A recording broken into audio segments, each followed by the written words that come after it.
Hi all எல்லாருக்கும் வணக்கம். இன்னைக்கு ஒரு சூப்பரான கோவில் புளி சாதம் தான் செய்ய போகிறோம். வாங்க இப்போ எப்படி சொல்லலாம்னு பார்க்கலாம். ஒரு 200 கிராம் அளவுக்கு புளி எடுத்து தண்ணியில் நல்லா ஊற வச்சுக்கோங்க.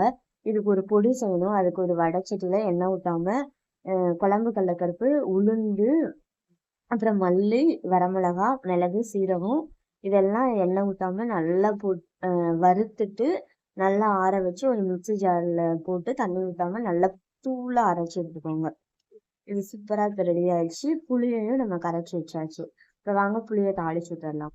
ஒரு வடைச்சட்டியில ஒரு 100 கிராம் 100 மில்லி அளவுக்கு எண்ணெய் ஊத்திட்டு கடுகு சேர்த்துட்டு குழம்பு கடலைப்பருப்பு தாளிக்கிறதுக்கு அதையும் போட்டு அந்த குழம்பு கடலைப்பருப்பு நல்லா வறுத்தோன்னே நம்ம கரைச்சி வச்சிருந்த புளியை சேர்த்துக்கலாம்.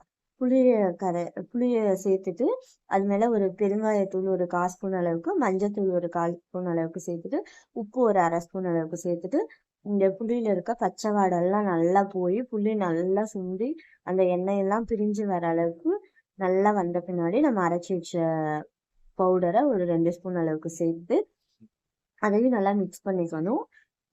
உப்பு காரம்லாம் இப்பயே செக் பண்ணிட்டு நம்ம ஸ்டவ்வை ஆஃப் பண்ணிட்டு சாப்பாடு ஏற்கனவே வடிச்சு ஆற வச்சிருக்கோம்ல அதில் இந்த புளி பேஸ்ட்டை போட்டு நல்லா மிக்ஸ் பண்ணி விட்டா சூப்பரான கோவில் புளி சாதம் ரெடி.